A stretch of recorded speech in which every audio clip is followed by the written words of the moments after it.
Halo teman-teman, ya kembali lagi bersama saya Kiki Martaria Rizky Renaldi untuk kali ini kita belajar di psikologi klinis terkait dengan menangani orang dewasa, mencari intervensi yang efektif untuk individu dan kelompok. Ya, jadi di tema ini kita khusus membicarakan mengenai penanganan atau intervensi yang bisa digunakan untuk orang dewasa.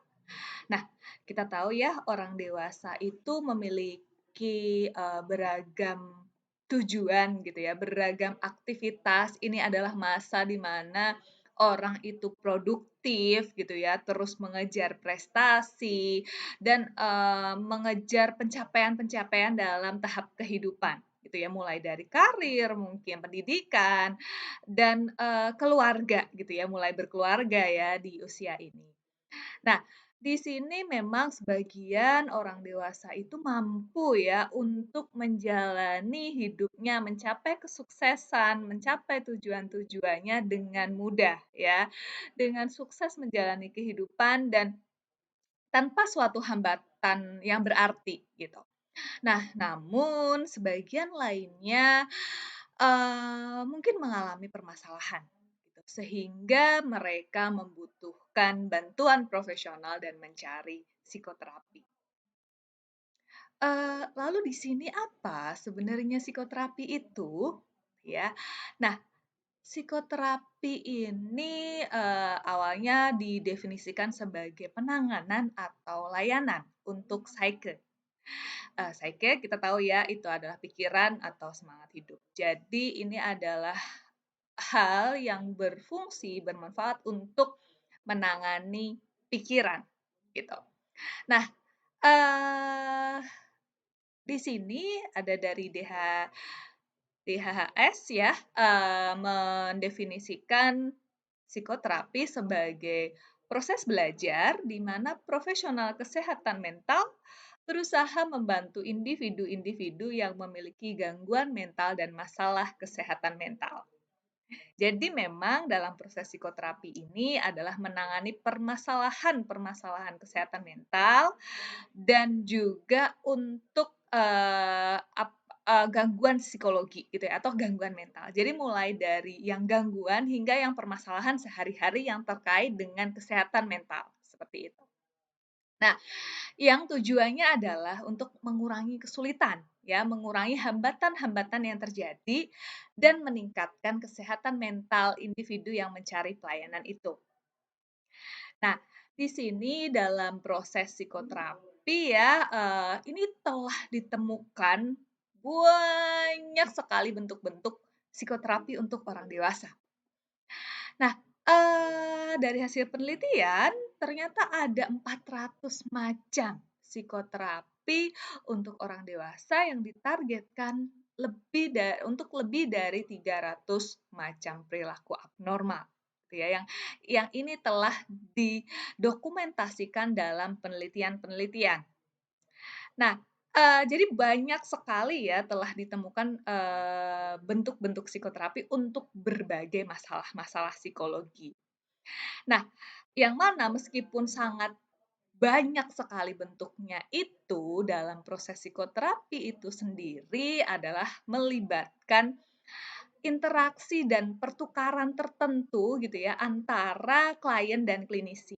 Klien di sini adalah orang yang mencari pelayanan dan klinisi sebagai profesional kesehatan mental yang membantu.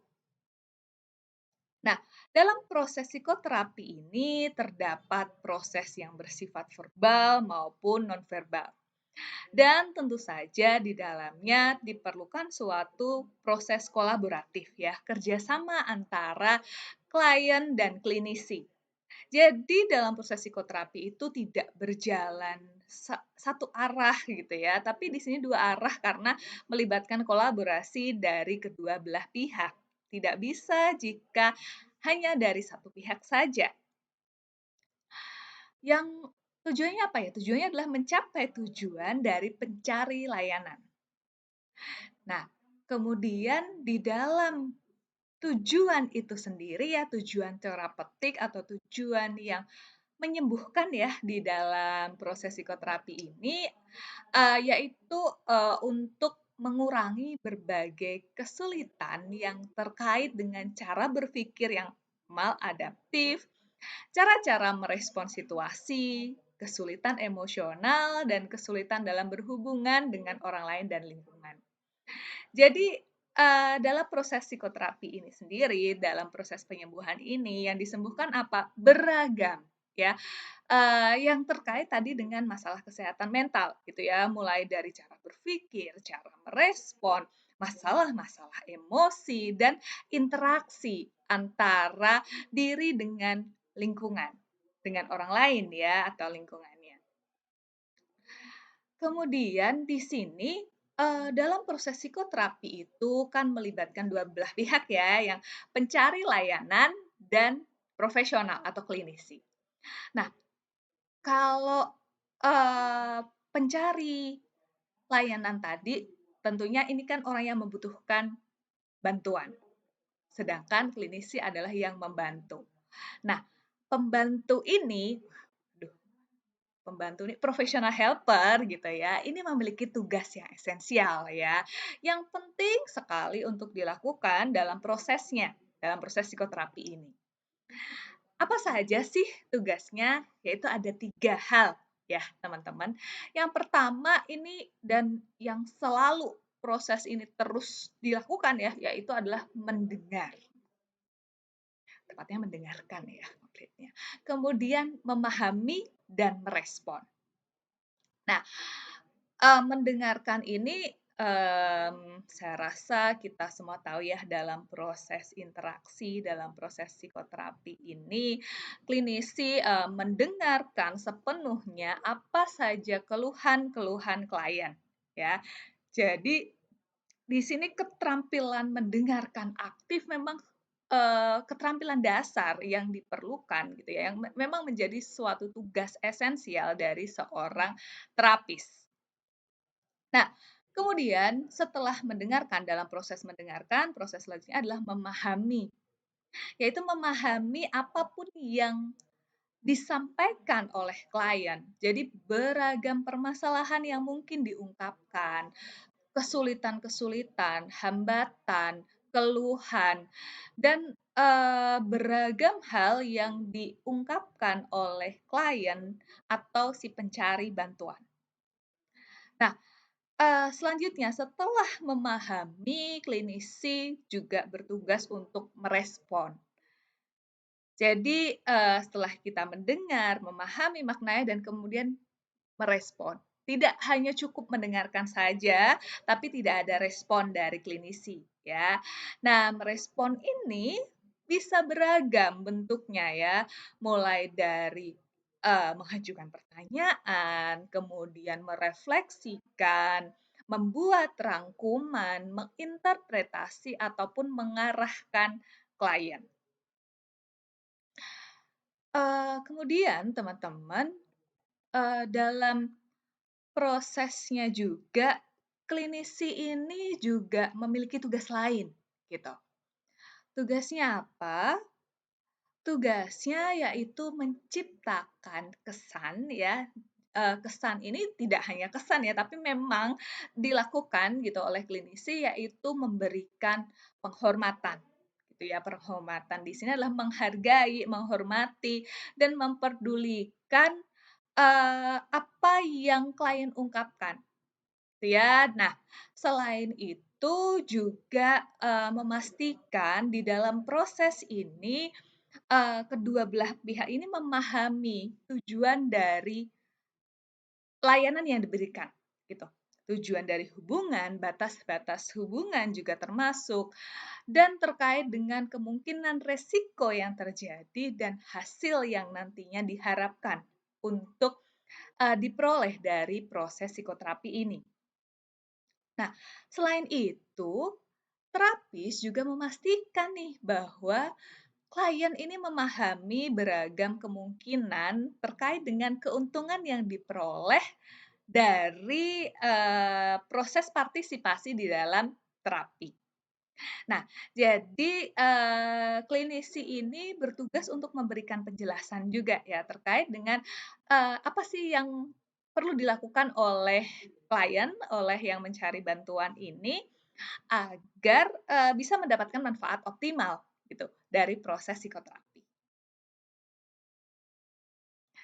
Nah, benarkah kemudian kan muncul ya pertanyaan ya nih ya, benarkah psikoterapi individual itu efektif untuk orang dewasa? Nah, dari beragam penelitian memang telah, disimpulkan bahwa psikoterapi itu efektif ya, jadi menunjukkan beragam bukti gitu ya bahwa memiliki efikasi yang baik dan telah tersedia bagi sebagian besar gangguan, yang mana tadi di awal kita sudah bahas terdapat sekitar 400 ya, ratusan jenis gitu kan, psikoterapi. Jadi, psikoterapi ini efektif untuk menangani individual. Nah, eee, pada dasarnya dalam menangani orang dewasa ya dalam bentuk, intervensi gitu, ini terbagi dalam 2 bentuk penanganan. Yang pertama adalah penanganan psikososial, yaitu dengan psikoterapi dan konseling, dan yang kedua adalah penanganan psikofarmakologi, yaitu dengan obat-obatan.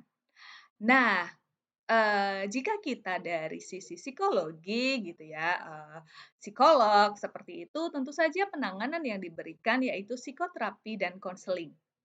Dan, psikofarmakologi atau obat-obatan ini diberikan oleh psikiater, gitu ya. Nah, di sini dan, berdasarkan beragam penelitian juga menyebutkan bahwa ketika kedua-duanya ini, dilakukan, secara bersamaan atau dikombinasikan gitu ya, itu akan mendapatkan hasil yang lebih optimal dibandingkan salah satu saja. Gitu ya. Jadi memang kolaborasi, di dalam proses penanganan psikologi atau permasalahan kesehatan mental seseorang ini memang diperlukan. Nah, kemudian, apakah kemudian orang yang menggunakan layanan ini puas terhadap proses intervensi atau psikoterapi individual? Ya, ternyata kebanyakan ditemukan bahwa orang ini merasa sangat terbantu gitu ya, bahwa psikoterapi ini membantu mereka menangani permasalahannya. Oh. Nah, kemudian sebenarnya, karakteristik terapis apa sih yang dibutuhkan gitu ya di dalam, proses psikoterapi? Nah, jadi, utamanya adalah 3 hal ini ya, yaitu pengalaman, kompetensi, dan sikap. Ini sangat berpengaruh ya terhadap hasil dari proses psikoterapi. Nah, selain 3 karakteristik ini, ada 3 karakteristik lain nih yang menjadi, terkadang ini menjadi suatu pertimbangan oleh pencari bantuan untuk menentukan, terapis yang akan dipilih, yaitu terkait dengan usia, jenis kelamin, dan suku bangsa atau etnis gitu ya. Tapi ternyata jika kita melihat dari beragam bukti ya, mmm, tidak ada pengaruh dari, ketiga aspek ini dalam efektivitas. Nah, namun demikian memang terdapat perbedaan preferensi gitu ya atau pilihan dari pencari bantuan. Misalnya pada individu yang lebih tua gitu ya, merasa lebih nyaman untuk bekerja sama dengan terapis yang usia dan pengalamannya relatif sama dengan mereka. Nah, kemudian terkait dengan jenis kelamin, di sini memang ditemukan, perempuan yang lebih banyak mencari bantuan terapis. Namun di sini tidak ditemukan nih hubungan yang tegas antara gender terapis dan gender klien. Nah, selain itu juga ditemukan jika perempuan yang lebih tua itu lebih suka nih dengan terapis perempuan. Nah, namun laki-laki yang lebih tua ini tidak memiliki preferensi tertentu. Kemudian aspek yang ketiga yaitu terkait dengan etnis ya. Nah, eee, kesamaan kelompok etnis ini sebenarnya tidak terlalu berdampak nih di dalam hasil penanganan. Nah, namun demikian yang dibutuhkan sebenarnya adalah pemahaman terapis terkait dengan nilai-nilai ya, nilai-nilai yang berhubungan dengan isu-isu etnis itu. Karena itu akan, berpengaruh dalam prosesnya sendiri ya, dalam proses psikoterapi itu, gitu. Nah, cuman memang juga ditemukan bahwa individu yang berproses dengan etnis, gender, dan karakteristik yang sama, ini tuh menunjukkan angka dropout yang lebih rendah, gitu. Jadi, banyak dengan banyaknya kesamaan ini akan membuat, proses terapi ini bisa berjalan dengan lancar gitu ya, tidak ada yang, drop out atau berhenti gitu dalam proses psikoterapi. Nah, selanjutnya itu tadi kan karakteristik nih dari terapisnya gitu. Nah, kemudian ada nggak karakteristik klien yang mempengaruhi nih efektivitas terapi? Nah, ternyata ada gitu. Jadi, klien-klien yang mampu untuk mempersepsi atau mentoleransi keanekaragaman terkait dengan nilai-nilai seperti agama, prasangka, identitas, identitas ini dalam arti identitas seputar kebangsaan dan ras kayak gitu, ini, menunjukkan hasil yang lebih baik gitu. Nah, kemudian, selain itu adalah terkait dengan kapan klien datang. Klien yang datang lebih lama, maksudnya di sini adalah ketika masalahnya memang, hingga sangat berat kayak gitu. Nah, ini membuat hasilnya kurang optimal dibandingkan yang baru, mulai merasakan gejala kemudian segera untuk mencari bantuan, gitu. Jadi hal ini begitu berpengaruh nih di dalam efektivitas terapi. Nah, selain itu juga, partisipasi klien. Nah, dalam proses psikoterapi kadang-kadang juga ada ya klien yang tidak berpartisipasi sepenuhnya gitu. Mereka berpikir bahwa, proses kesembuhan itu di tangan si terapisnya gitu. Nah, kondisi ini membuat, terapi tidak bisa berjalan dengan lancar gitu ya, sehingga memang partisipasi yang tinggi ini, berhubungan sekali dengan hasil yang akan diperoleh. Dan juga terkait dengan pandangan klien terhadap terapis. Nah, ketika, klien ini yakin gitu ya, yakin di sini tuh, memiliki penilaian yang positif terhadap terapisnya dan, mereka ini, engage gitu ya, mereka mereka juga respect dan memahami juga terapisnya. Memahami di sini maksudnya mereka menyukai kayak gitu ya. Nah, ini akan, membawa hasil yang lebih baik ternyata. Nah, yang selanjutnya ini tadi kan terkait dengan psikoterapi individu. Nah, yang kedua yaitu terkait dengan psikoterapi kelompok. Efektif nggak sih, psikoterapi kelompok untuk orang dewasa? Nah, sebelumnya gitu ya, di dalam terapi kelompok itu secara umum karakteristiknya ini adalah terdiri dari 5 sampai 10 orang ya, di mana mereka memiliki permasalahan masing-masing ya, presenting problem atau presenting complaint. Nah, dalam proses terapi kelompok ini adalah dipandu atau dipimpin oleh seseorang, yaitu biasanya ya terapis gitu ya, atau fasilitator. Nah, eee di dalam terapi kelompok, ini terdapat suatu faktor terapeutik ya, yang dapat membantu, terciptanya kesembuhan gitu ya, perbaikan gitu pada diri klien. Nah, ini diungkapkan oleh Yalom, ini ada 11 ya, yaitu pembinaan harapan, universalitas, altruisme, pengulangan korektif keluarga asal, penerangan insight maksudnya, kemudian pengembangan teknik sosialisasi, peniruan tingkah laku, belajar berhubungan dengan pribadi lain, rasa kebersamaan, katarsis, dan faktor eksistensi. Faktor-faktor inilah yang berpengaruh terhadap, kesuksesan tadi ya dalam proses terapi kelompok. Nah, kemudian tadi kan dalam terapi kelompok itu dipimpin oleh seorang terapis. Terapisnya tugasnya ngapain? Terdapat beberapa hal gitu ya yang menjadi tugas utama terapis kelompok. Sebenarnya utamanya adalah menekankan, kekompleksan atau membuat kelompok ini berjalan gitu. Nah, ini dengan apa aja? Yang pertama tentu saja dengan menerapkan norma kelompok.